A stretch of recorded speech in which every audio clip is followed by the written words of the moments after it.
What's up everybody, I'm Jeremy from WeldTech Designs and we have a really fun video for you today. We've never done one of these videos. This is going to be the first time. So make sure you guys comment below, tell me if it is a yay or nay. And also I would love to hear if you have done any of the additions that are on this RV. And what are we talking about is this is a Ford E450. This is a 31-foot Jayhawk Graco, all the modifications that are done to it. We're gonna start off with the front suspension, go from there, and if you have any questions at any point during this video, please leave a comment. I'll be happy to answer your questions and give you this is all my opinion. This is just my craziness. This is what I do. I give you my craziness here at WeldTech Designs. So as we get into the front of this RV, one reason that it's here, obviously, guys, is these things sit really low. Another reason why we see a lot of these RVs is really people just aren't happy with the way they drive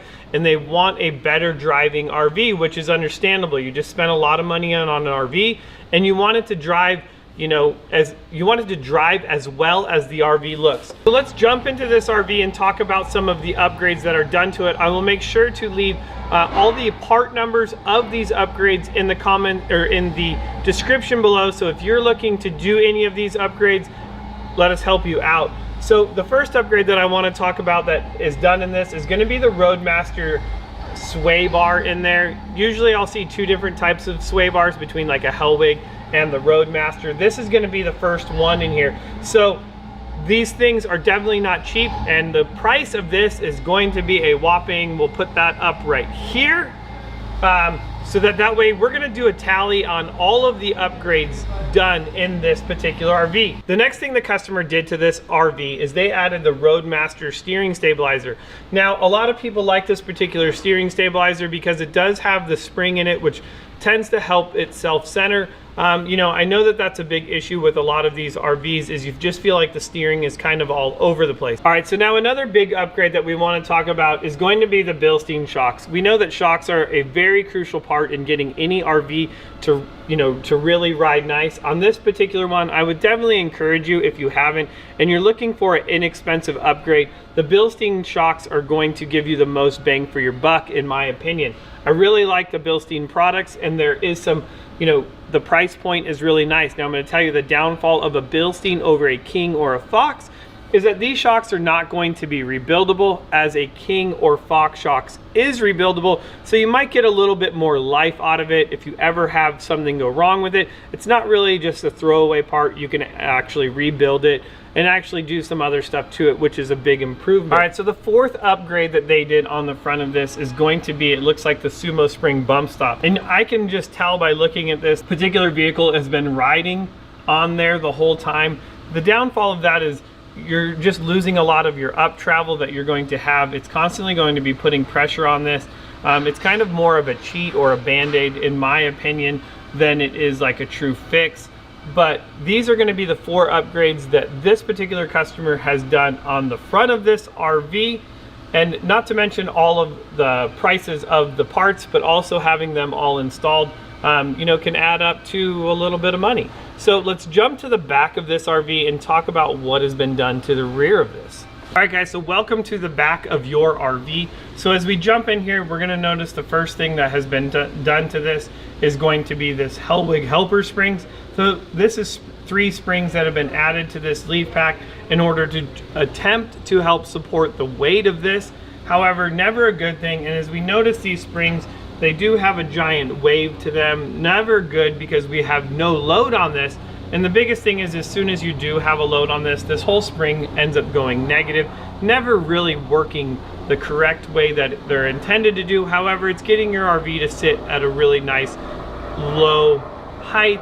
I don't know if that's really a good thing or a bad thing, but that's going to be the first thing that they did to the rear of this to help improve the ride. So the second upgrade that has been done to the rear of this is going to be this giant sway bar as well. So this appears to be like another Roadmaster sway bar. Usually the Hellwig sway bars will have a hammered textured paint to them. So I'm going to say that this is probably the Roadmaster sway bar. Really big in diameter. It's going to be about 1.25 inches to almost 1.5 inches in diameter. And really this is intended to help the rear sway of your RV. Now the reason that we're trying to fix the rear sway of the RV is because really these leaf springs are just completely overloaded. And these things are not cheap as well, at coming in at a cost of like this much. There it is, this much. All right, the next thing they did here in the back of this is a Bilstein shocks. We've already talked about the Bilstein shocks. They're definitely something that are nice to put on there. You can see these have been on here a little while, but a good upgrade for most stock RVs. All right guys, so the next thing they've added to this RV is a set of Sumo springs. So I've never particularly had a set of Sumo springs on my RV. If you've put a set of Sumo springs on your RV, I would love to know what you think about them, and did it make an improvement on the rear of your RV? All right, the last thing that they've added to the rear of this is going to be the Super Steer Panhard bar to the back of this. Unfortunately, this bar will not work with the kit that we're going to be putting in it. And the reason I want to do this is to show you really the difference between all of these different add-ons that you do to try to make your RV suspension drive nicer.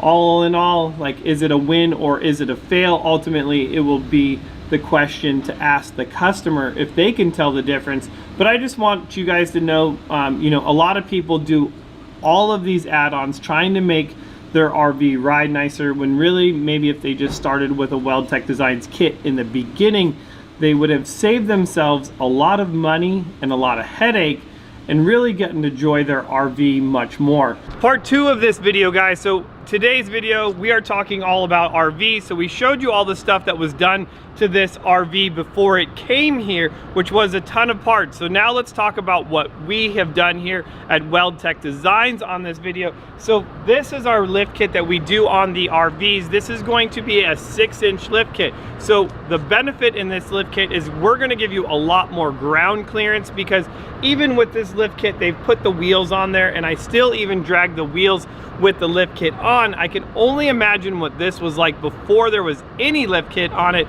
It had to be really, really bad. So we have a ton of ground clearance on this, and that is one big thing. This does have the stabilizer jacks on the front of it.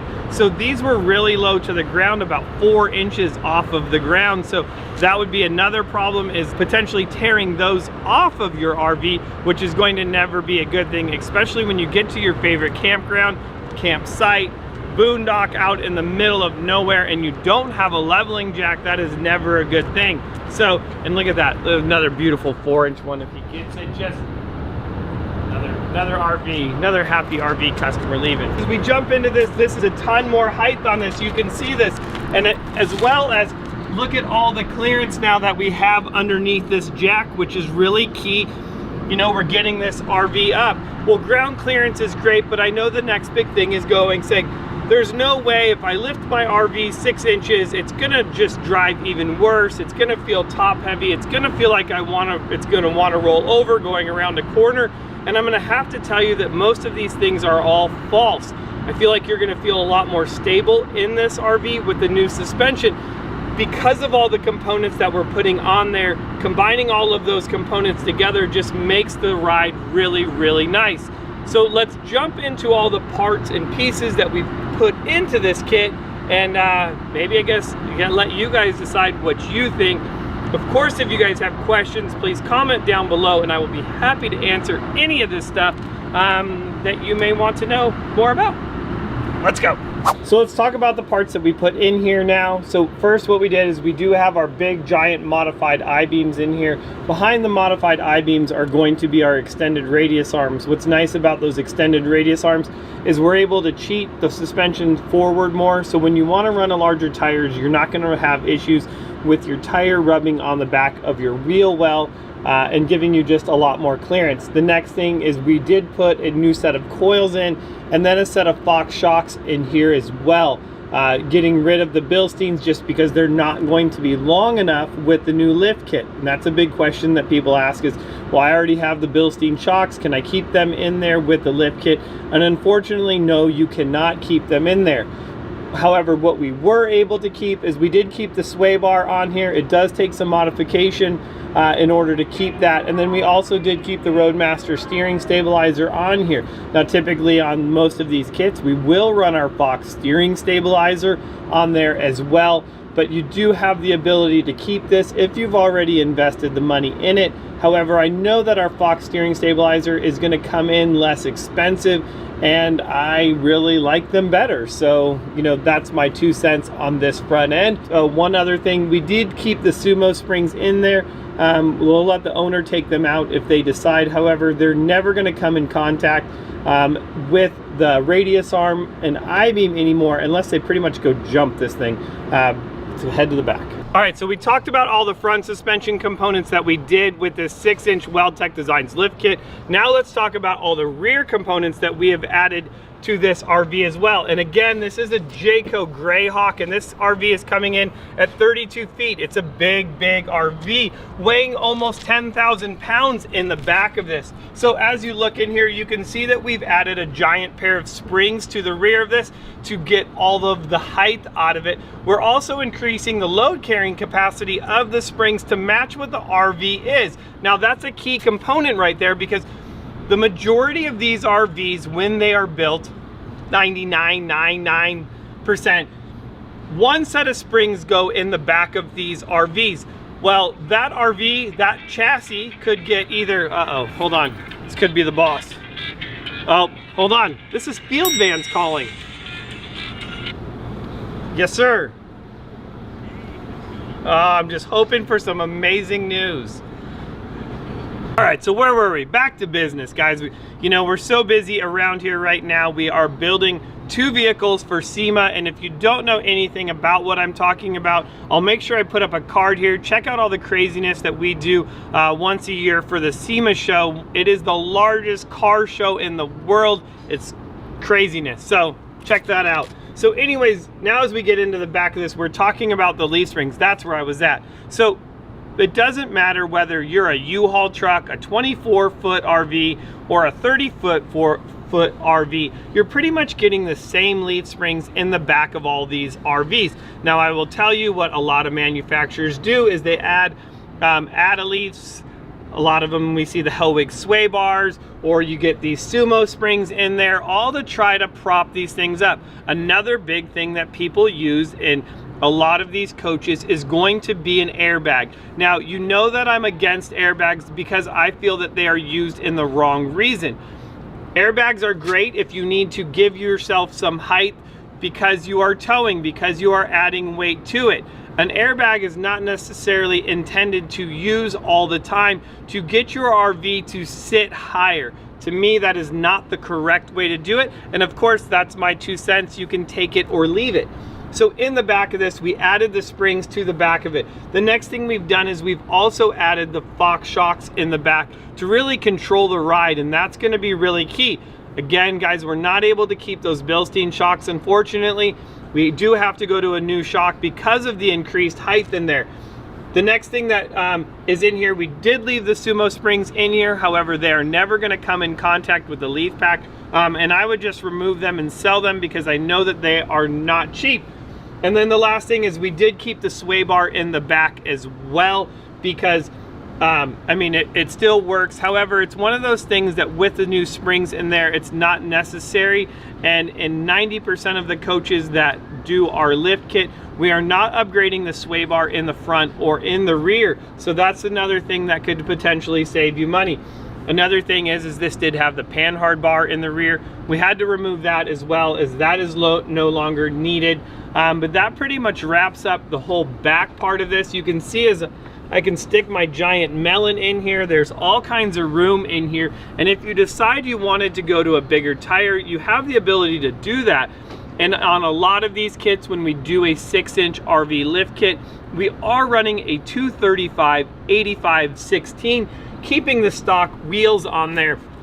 Now this has a beautiful set of Alcoa wheels that just look great. Another thing that we do is a blackout package where we will black out all the hubcaps on there. It is a lesser expensive than doing like a whole wheel and tire set.